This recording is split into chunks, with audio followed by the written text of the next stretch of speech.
सोच बंदे तू गौर से,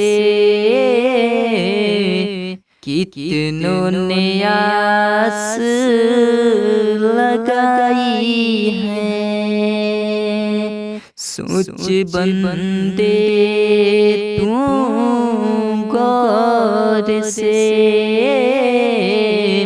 कितनों ने आस लगाई है। कब कहेंगे गर्व से तेरे भैया, यही तो मेरा भाई है। कब कहेंगे गर्व से तेरे भैया, यही तो मेरा भाई है।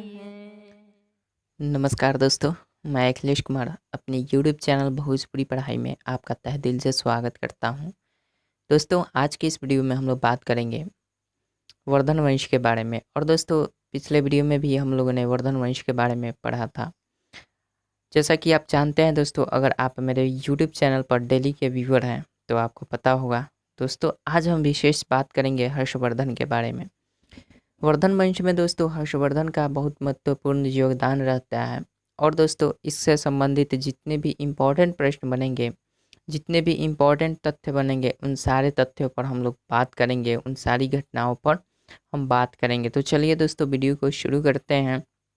वीडियो को शुरू करने से पहले दोस्तों आपको बता दें कि पिछले वीडियो को अगर आपने नहीं देखा है तो दोस्तों ज़रूर देख लीजिएगा। डिस्क्रिप्शन बॉक्स में लिंक दे दिया हूँ।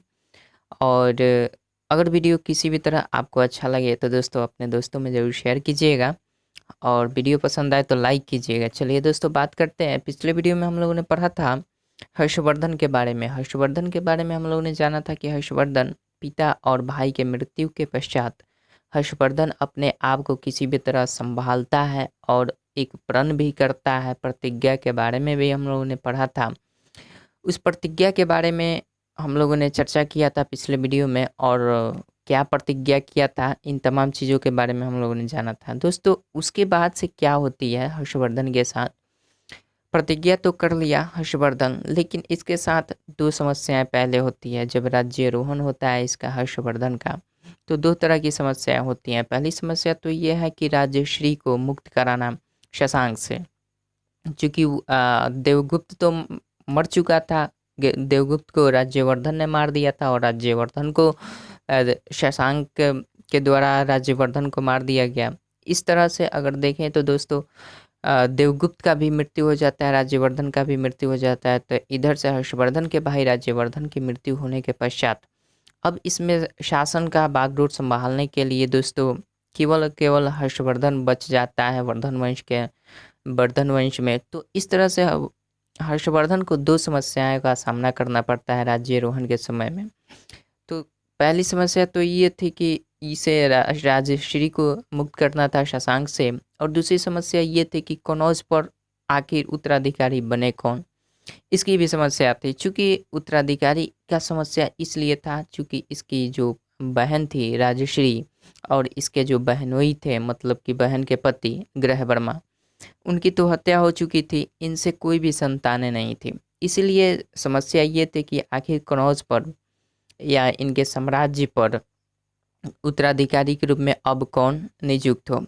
तो इन दो समस्याओं को लेकर एक उत्तराधिकारी को खोजना और एक अपनी बहन को खोजकर शशांक से बदला लेना, ये दो समस्याएं थी।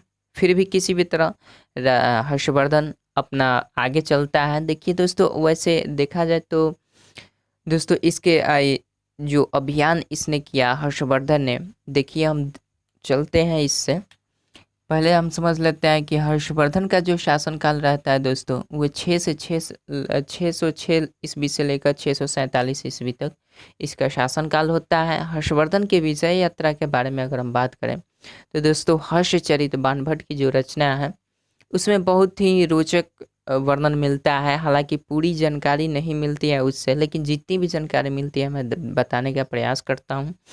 देखिए, उसमें बताया गया है कि हर्षवर्धन की जो विजय यात्रा होती है कैसे कैसे होती है। इनका जो सेना था हर्षवर्धन का प्रतिदिन 25 किलोमीटर की दूरी तय करता था। प्रतिदिन 25 किलोमीटर की दूरी तय करता था। अब ये चूँकि योजना भी बना लिया था अपने विजय अभियान को लेकर, मतलब कि राजश्री को खोजने निकल चला था। तो इस तरह से इनके यात्रा वृत्तांत के बारे में अगर बात करें तो 25 किलोमीटर डेली इनकी सैनिक चलती थी, अथवा हम कह सकते हैं 8 कोस 1 मील, इतनी दूरी तय करती थी। इस रूप में पहले दिन के अभियान जो चला 25 किलोमीटर, उसके तुरंत दूसरे दिन में एक भेंट हो जाती है कामरूप, जिसको असम आज हम कहते हैं। असम को पहले कामरूप के नाम से भी जाना जाता था। तो कामरूप या असम, जो आज हम वर्तमान में असम कहते हैं, पहले कामरूप कहलाता था। तो कामरूप का एक राजा था भास्कर वर्मा। कामरूप का राजा भास्कर वर्मा, इसका एक राजदूत था हंसवेग। दूसरे दिन की जब यात्रा 25 किलोमीटर चलने के पश्चात हर्षवर्धन की जो सेना आगे दूसरे दिन प्रस्थान करती है अपनी यात्रा को, तभी ये कामरूप का भास्कर वर्मा का एक राजदूत हंसवेग नाम का रहता है, वो इससे मिलता है, मतलब हर्षवर्धन से मिलता है या हर्षवर्धन से मुलाकात होती है। और ये इस उद्देश्य से आया रहता है, भास्कर वर्मा हंसवेग को इस उद्देश्य से भेजते हैं ताकि ये हंसवेग मैत्रीपूर्ण इसका प्रसंग इनके समक्ष रख सके, हर्षवर्धन के समक्ष मित्रता का संबंध रख सके। तो हालांकि हंसवेग ने आकर मैत्रीपूर्ण संबंध बनाने की भास्कर वर्मा ने इनको निमंत्रण दी थी, इसने स्वीकार कर लिया। हर्षवर्धन ने स्वीकार भी किया और साथ ही साथ शशांक के विरुद्ध एक संधि भी की, ताकि शशांक को किस तरह से ये पराजित किया जाए। चूँकि इनके सारे हंसवेग को सारे वृत्तांत को सुनाता है और इस तरह से हंसवेग ये दोस्ती के प्रस्ताव को लेकर भास्कर वर्मा के भी पास जाता है। ये इन दोनों में स्वीकृति हो जाती है, साथ ही संधि भी हो जाती है कि शशांक को किस तरह से पराजित करना है। चूँकि यहाँ हर्षवर्धन सारे वृत्तांत अपनी सुनाता है, इस तरह से भास्कर वर्मा इनसे संधि भी कर लेता है। और दोस्तों क्या होता है कि भंडी, और तभी उसके बाद से जब इनसे मुलाकात होकर आगे बढ़ते हैं भास्कर वर्मा का जो राजदूत हंसवेग रहता है, इससे मुलाकात करके आगे बढ़ता है हर्षवर्धन। उसके बाद भंडी इनको मिल जाता है, जो कि राज्यवर्धन अपने साथ ले गया था। ये मामा का भाई लगता था। कौन? भंडी जो था वो राज्यवर्धन कहिए या हर्षवर्धन के मामा का भाई था। वो उधर से वापस लौटकर आ रहा था। चूँकि भंडी को राज्यवर्धन ने युद्ध में लेकर गया था, जब उस ग्रह वर्मा की हत्या हुई थी तो उसी समय भंडी को लेकर गया था। तो राज्यवर्धन तो वहीं पे मारा गया, लेकिन उधर से अपने सैनिक के साथ भंडी वापस आ रहा था, तभी हर्षवर्धन को ये मिला।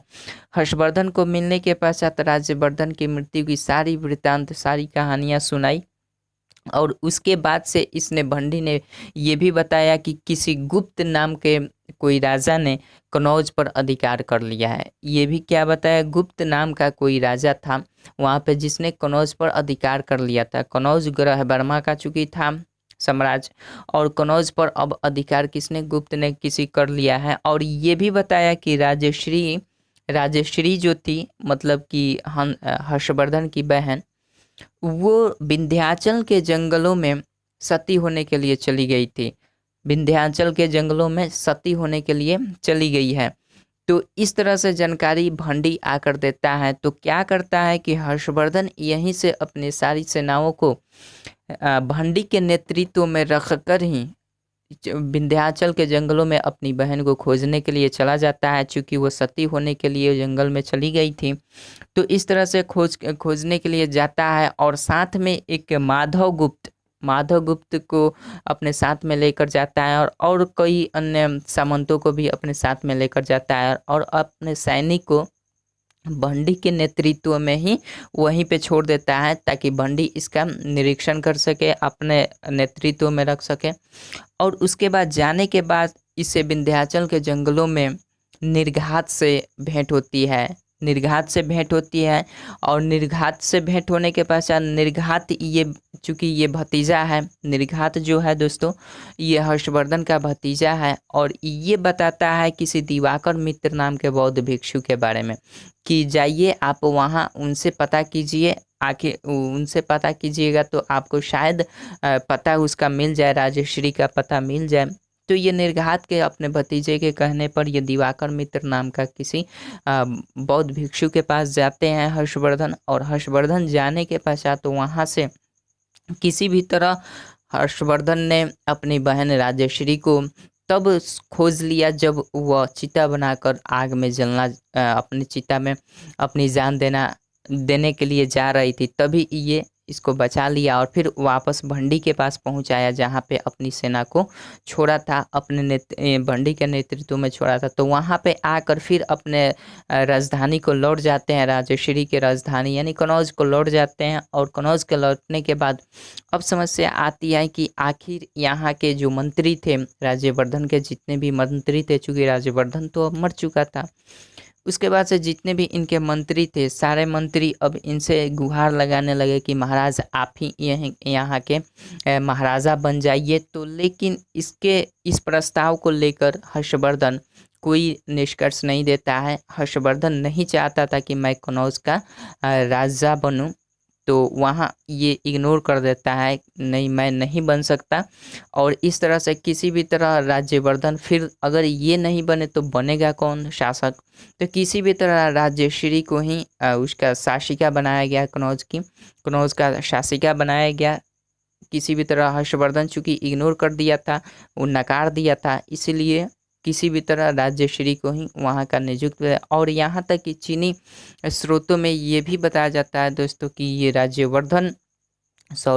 हर्षवर्धन और राजश्री दोनों भाई बहन साथ साथ सिंहासन पर बैठा करते थे अपने राजकाज बनाने के लिए। और यहीं से ये हर्षवर्धन क्या करता है, अपना नाम शिलादित्य रख देता है, अपना उपनाम जो है शिलादित्य रख देता है। कहाँ से, यहीं पे कनौज में जाकर ही अपना उपनाम शिलादित्य रख देता है, और यहीं पे अपने आप को राजकुमार भी घोषित कर देता है। हर्षवर्धन अपने आप को राजकुमार भी घोषित कर देता है, अपना उपनाम शिलादित्य भी रख देता है, और उसके बाद से अपनी राजधानी को भी बदल देता है। चूँकि इसकी जो राजधानी थी हर्षवर्धन की, वो पहले थानेश्वर हुआ करती थी, अब थानेश्वर से ये कनौज में अपनी राजधानी को कर दिया। चूँकि यहाँ पे राजश्री के प्रशासनिक कार्यों में बाधाएं न हो, सुविधाएं हो, इसलिए इसने अपनी राजधानी को भी थानेश्वर से कनौज में कर दिया। और इस तरह से अगर देखें तो कनौज के प्रशासनिक इकाई को भी ये सुदृढ़ बना दिया, और यहाँ से अपना भी कार्य हो जाता था इनका, और जो अपनी बहन राजश्री का जो प्रशासनिक कार्यों का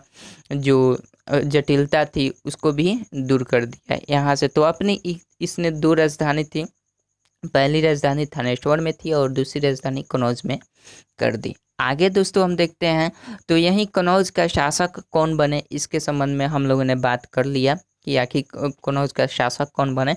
तो वही शासिका बनी, राजश्री ही बनी, चूँकि राज्यवर्धन नहीं बना। लेकिन चीनी स्रोतों में ऐसा बताया जाता है कि चीनी स्रोतों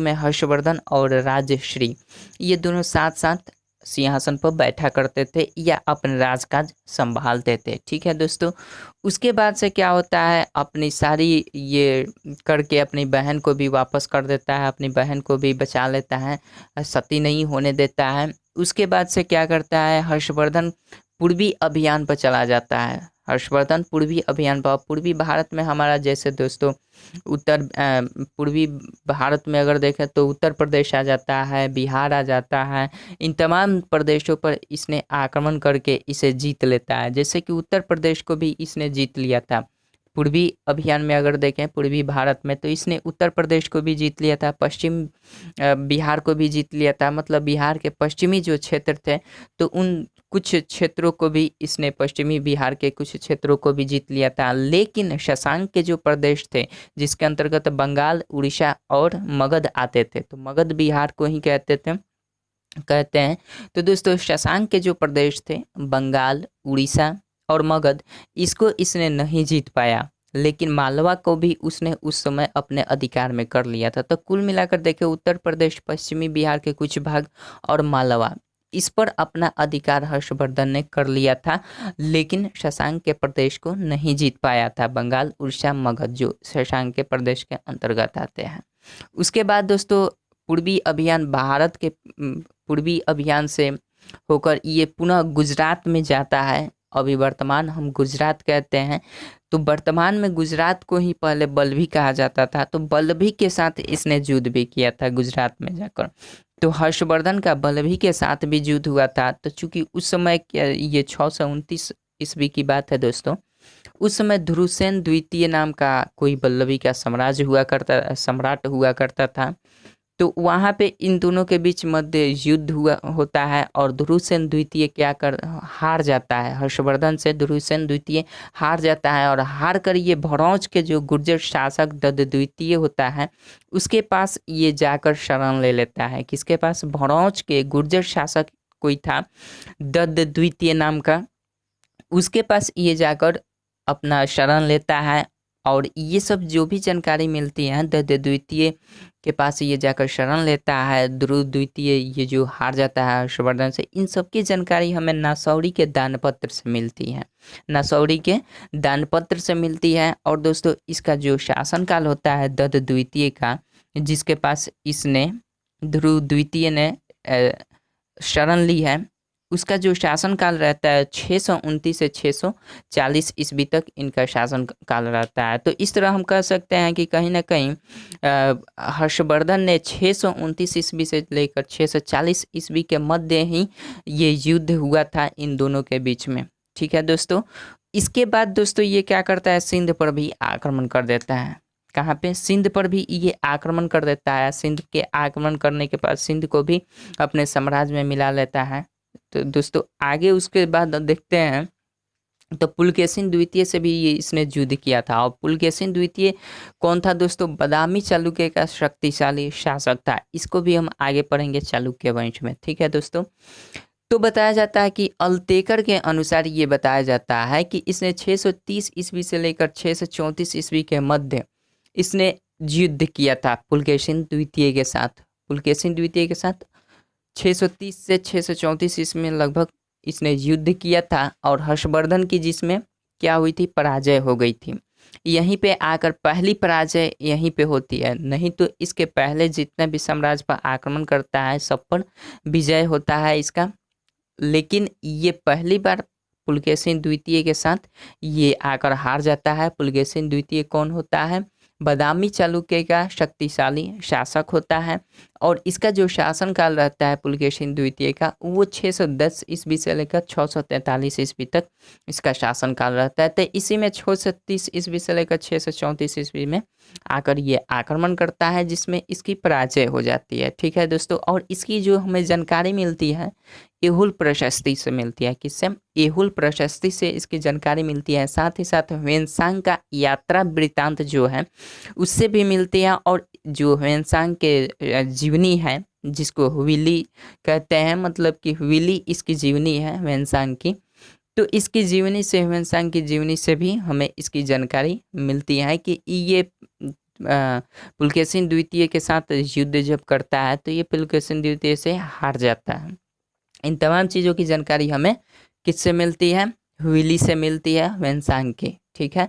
उसके बाद क्या करता है दोस्तों, यहाँ पे तो आकर पूर्वी अभियान में देखें तो भारत के पूर्वी अभियान में आकर ये उत्तर प्रदेश, बिहार के पश्चिमी भाग के कुछ क्षेत्र को जीत लेता है, लेकिन शशांक के प्रदेश को नहीं जीतता है, जिसके अंतर्गत मगध आता था, उड़ीसा आता था। इन तमाम क्षेत्रों को नहीं जीत पाया था। लेकिन फिर से ये पुलकेशिन द्वितीय से हारने के बाद फिर ये पूर्वी भारत में आकर आक्रमण कर देता है। और आक्रमण करने के पश्चात ये उड़ीसा जो शशांक का ही प्रदेश हुआ करता था, तो शशांक उड़ीसा, बिहार और मगध, या मगध कह लीजिए, वहाँ पे शासन करता था। तो बताया जाता है कि उड़ीसा में आकर फिर से ये आक्रमण कर देता है। और चूंकि पहले तो इसने पूर्वी भारत पर आक्रमण किया था तो वहाँ पे शशांक के प्रदेश को नहीं जीत पाया था, चूँकि वहाँ पे शशांक की मौजूदगी थी। लेकिन अब क्या होता है दोस्तों, यहाँ शशांक की मृत्यु 637 ईस्वी में हो जाती है इसकी। इसकी मृत्यु 637 ईस्वी में शशांक की मृत्यु हो जाती है। इस तरह से अगर शशांक के प्रदेश पर फिर से ये आक्रमण कर देता है हर्षवर्धन आक्रमण करता है, तो बताया जाता है कि उड़ीसा के एक जयसेन नाम का बौद्ध विद्वान था, जिसको इसने 80 गांव, बड़े बड़े गांवों को दान में दे दिया था। किसने? हर्षवर्धन ने 80 बड़े गांवों को दान में दे दिया था। इससे ये निष्कर्ष निकलता है कि जब इसने 80 गांवों को दान में दे दिया था, तो कहीं ना कहीं इसका अपना अधिकार था उन क्षेत्रों पर, उड़ीसा में इसका अपना आधिपत्य था। तभी ना बौद्ध विद्वान को 80 गांवों को दान में दिया था, चूंकि वहाँ पे इसका आधिपत्य था। तो कहीं ना कहीं उड़ीसा को इसने जीत लिया था। उसके साथ साथ बिहार को भी इसने जीत लिया था, बिहार पर भी अधिकार कर लिया था, मगध पर, जहाँ शशांक का शासन था। लेकिन पहली बार जो अभियान पर गया था, वहाँ शशांक के प्रदेश को, ये उड़ीसा, मगध, बंगाल को नहीं जीत पाया था। लेकिन अब ये दोबारा से, चूंकि 637 इसमें शशांक की मृत्यु हो जाती है, इस तरह से इसकी फायदा उठाकर इसे दोबारा आक्रमण करके और उसके बाद इन क्षेत्रों पर अपना आधिपत्य जमा लेता है। इससे ये भी स्पष्ट होता है दोस्तों, ये भी जो जितनी भी जानकारियाँ हैं हमें किससे मिलती हैं? ह्वेन-त्सांग के जीवनी के अनुसार मिलती है। ह्वेन-त्सांग की जीवनी कौन सी है? विली ये है ह्वेन-त्सांग की जीवनी का वृत्तांत, ठीक है। तो इसके अनुसार हमें इन तमाम चीज़ों की जानकारी मिलती है। इसमें यह भी बताया जाता है कि बिहार के जो बोधगया में बोधि वृक्ष का पेड़ था, उसको भी इसने कटवा दिया था, कटवा कर गंगा में बहवा दिया था या फेंकवा दिया था। तो इन तमाम चीज़ों की जानकारी हमें हर्षवर्धन से संबंधित मिलती है। दोस्तों, आज की इस वीडियो में बस हम लोगों ने वर्धन वंश को ख़त्म किया। मैं उम्मीद करता हूँ कि आपने तीनों वीडियो को ज़रूर देखा होगा। यानी वर्धन वंश के 3 पार्ट हुए दोस्तों, तीनों पार्ट को आपने ज़रूर अवश्य देख लिया होगा, आपको समझ में भी आ गई होगी हर चीज़। दोस्तों, घटनाओं को आप समझने के लिए स्टोरी को समझना बहुत ज़रूरी है, नहीं तो आप रटते रह जाइएगा। अब मान लीजिए यहाँ से एक प्रश्न बनता है, प्रश्न ये बहुत ही इम्पोर्टेंट है कि बोधगया के, बिहार के बोधगया के बोधि वृक्ष को किसने कटवाया था? तो दोस्तों, यहाँ आप रटिएगा, शशांक ने कटवाया था। यहाँ हमने कहानी, स्टोरी को समझा दिया, ठीक है दोस्तों। तो इससे रिलेटेड जितने भी घटना है, जितनी भी घटनाएं हैं, इन तमाम घटनाओं को अगर आप याद रखते हैं तो धीरे धीरे एक चैन सा बन जाएगा और आपको हर चीज़ याद रहेगा। तो मैं आपसे उम्मीद करता हूं कि आप इन तमाम चीज़ों को, इन तमाम घटनाओं को याद रखने का एक सही क्रम इस वीडियो से समझ पाए होंगे। तो चलिए दोस्तों, आज की इस वीडियो में बस इतना ही। फिर मिलते हैं अगले वीडियो में। तब तक के लिए आपका बहुत बहुत धन्यवाद। दोस्तों, अगर इस वीडियो से किसी भी तरह आप प्रभावित हों तो बस समर्थन के लिए, मेरे समर्थन के लिए आप इस वीडियो को ज़रूर शेयर कर दीजिएगा। बस आपसे यही एक अनुरोध है। थैंक यू दोस्तों, वीडियो को अंत तक देखने के लिए।